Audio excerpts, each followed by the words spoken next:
Hello, my name is Amrit Kaur and I will be representing my group for this presentation. Our agendas for this presentation would include a quick peek about Keystone XL Pipeline, economic problems, GDP, unemployment and inflation, aggregate demand and supply, expenditure, fiscal policy, money and banking, international trade, exchange rate and balance of payments, followed by recommendations. Keystone XL Pipeline Project is a 1,947 kilometer long pipeline project that would carry crude oil from Alberta to Nebraska. Owned by TC Energy, it had been cancelled by the newly elected President Joe Biden. This project was very crucial because it aimed to have created many jobs and revenue for both countries. The biggest reason for this rejection was the climate change in the US and Canada. Through this presentation, we will relate the following topics with a macroeconomics point of view and at the end provide relevant recommendations from the view of a consumer and a business. In Chapter 1, we talk about production. Productive efficiency is when an output is maximized at its lowest possible cost, and allocative efficiency is the production of the combination of the products that best satisfies customers' demands. The Keystone XL Pipeline, increasing export capacity by 830,000 barrels productive efficiency, would increase by reducing the transport cost and eliminating the price discount of a Canadian barrel. Despite the revenues of the Keystone XL pipeline would create, this decision to cancel would indicate that allocative efficiency gives greater importance to the environment than to growing the oil and gas industry. In Chapter 3, we discussed GDP and economic growth. GDP is gross domestic product, which is all finished products and services produced within a country within any given year. Economic growth is an increase in production of finished products and services between two time periods. If the Keystone XL pipeline was to be completed, then Canada's GDP would increase by about $2.4 billion and is estimated at $30 billion of revenue for Canada. With the potential of exporting 830,000 barrels of crude export capacity would result in economic growth in the oil industry. Employment and inflation. The people who are actively seeking work but are not employed are unemployed. That includes the working age population. Unemployment is of three types: cyclical, structural, and frictional. Inflation. The persistent rise in general level of prices is known as inflation and can be of two types: demand pull and cost push inflation. Demand pull inflation comes when aggregate demand in an economy outpaces the aggregate supply. It involves inflation rising as the real GDP rises and unemployment falls. Cost push inflation is caused by substantial increase in the cost of important goods or services where no suitable alternative is available. Higher prices are then the result as cost of production increases due to a decrease of aggregate supply. During construction of the XL pipeline project, it will put thousands of Canadians to work and provide numerous economic benefits for communities along the pipeline. It has estimated to create 2,800 Canadian jobs and generate $1.6 billion in Canadian earnings. Hi, my name is Mudit Bhatia and I'm going to talk about Chapter 5 and Chapter 6. Chapter 5: Aggregate Demand and Supply. What is aggregate demand? Aggregate demand refers to the total quantity of goods and services that people are willing to buy at various prices. What are determinants of aggregate demand? Changes in consumption, also called real balances effect, changes in investment called interest rate effect, changes in net exports called foreign trade effect, and changes in government sector are some of the determinants that can affect aggregate demand in an economy. Fun fact: aggregate demand curve is downward sloping, which means at lower price levels consumption, investment, and net exports are higher. What is aggregate supply?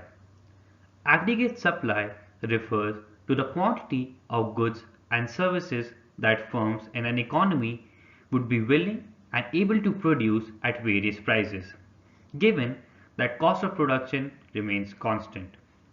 What are determinants of aggregate supply? Improvement in human capital or increase in capital, technological improvements, and increase in natural resources are some of the determinants that can improve aggregate supply in an economy. So the question that needs to be answered is there a growing market demand for Canadian crude oil? The answer, contrary to a popular belief, is yes. Oil and natural gas will continue to supply 60% of the total US energy demands to 2040. A recent report by the US Energy Information Administration (EIA) highlighted that Canada continues to be the largest source of US crude oil imports in 2016, providing a record 3.3 million barrels per day or 41% of the total US imports, a more than all of the Organization of the Petroleum Exporting Countries (OPEC) combined.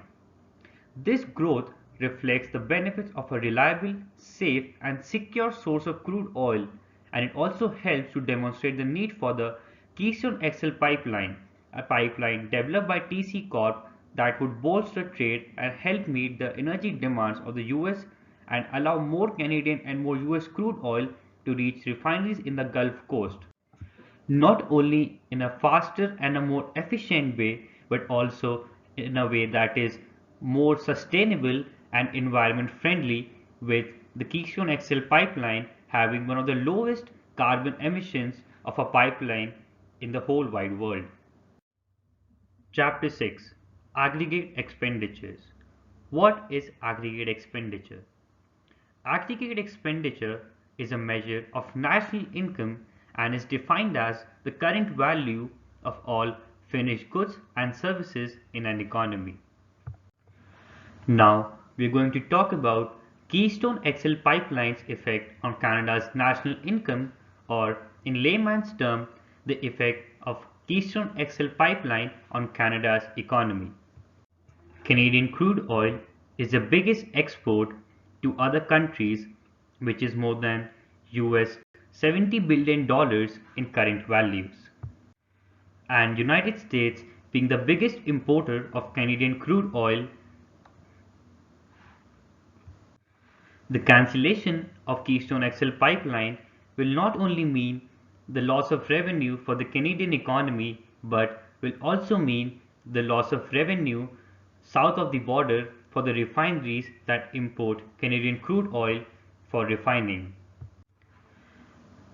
Also, cancelling Keystone XL will enable transportation of Canadian oil using railways, which is a much more environmental harmful and a high in carbon emissions way of transportation.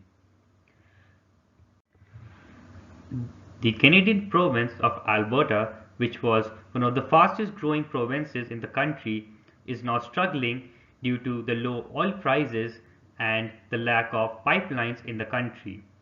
The Keystone XL pipeline will generate more than $30 billion in taxes and royalty revenues for Alberta, which will not only help it come back on track but also enable the Canadian economy cover its big deficits which it is struggling from due to the pandemic.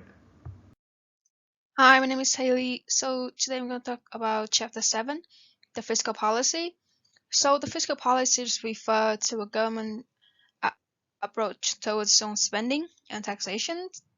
So we all know that Canada right now is dealing with the pandemic due to the coronavirus in March 2020.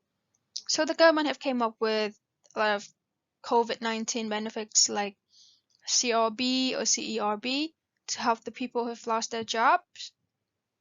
So this caused the national debt to exceed more than $381 billion. So if the Keystone Pipeline complete, it would help to balance the government budget, like was contribute more than $2.6 billion to Canada GDP, generate more than $81 million in property tax to build facilities like local school, hospitals, and more than $7 million in property tax on the first year of operations. And was also create more than 1,000 Canadian jobs and generate more than $1.6 billion in Canadian earnings. So the pipeline would also have the capacity to carry more than 830,000 barrels per day from the Western Canadian oil field to the US. This would help and support the Canadian oil producer and boost the energy industry in many provinces. Chapter 8 Money and Banking. There are three functions of money. The first one is medium of exchange. It's something accepted as payments for goods and services. The second one is store of value, to hold and accumulate the wealth or the money itself. The third one is a unit of account.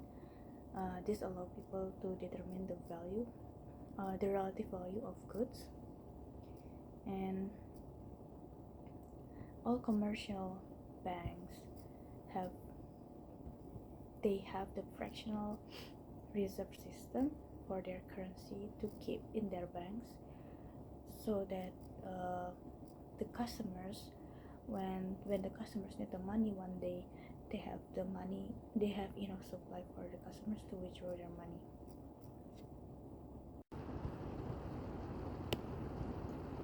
So the chapter 9 is the money market and monetary policy. Bank of Canada has several functions. The first one is sole issuer of currency, government bank, and manage reserve of foreign currencies. The banker's bank and lender of last resort.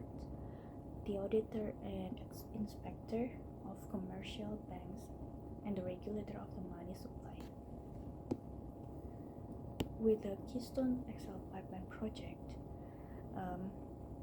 this project will increase the demand for money, as well as the supply for money. So usually the Bank of Canada wishes to adopt an expansionary monetary policy, which means that the policy that aims to increase the amount of money in the economy and make the credit cheaper and more easily available.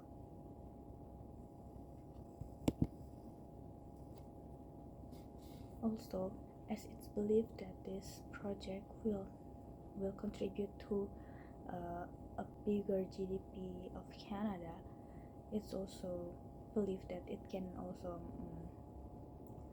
reduce the gap of between the deficit and the surplus, so there will be more balance of trade. Chapter 10 International Trade. International trade is the exchange of goods and services between countries, because some products that cannot be produced in any country can be imported from other countries who are able to produce the products at a lower opportunity cost. And the countries have comparative advantage. In addition to that, there is also a theory of absolute advantage, in which they have specialization in manufacturing goods and services. So, they can export those products to other countries and import products that are not efficient to be produced. Keystone XL Pipeline project will empower North America's economy, especially Canada.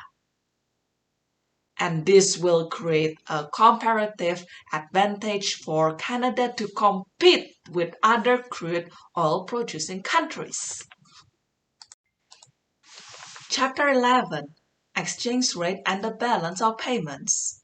Exchange rate is the rate where one currency is exchanged for another. Through Keystone XL Pipeline project, It will help optimize the balance of trade in Canada as the value of crude oil exported to other countries would be higher than imported products. As Canadian economy grows, Canadian currency would appreciate against other currencies. There would be more foreign investment and more foreigners want to buy exported goods and services from Canada. So unfortunately, the US President Joe Biden has cancelled the permit to build the pipelines on his first day in the office due to several environmental accusations, and he preferred to build more green energy in the future. So for recommendations, I believe we should find solutions to address these accusations, like promise to try our best not to harm the environment if we build the pipeline. Or maybe in the future we can come up with a new version, the new idea of the pipeline that could be eco-friendly and also productive.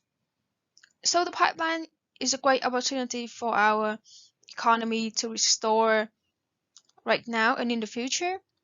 So by rejecting the pipeline right now would possibly kill our economy.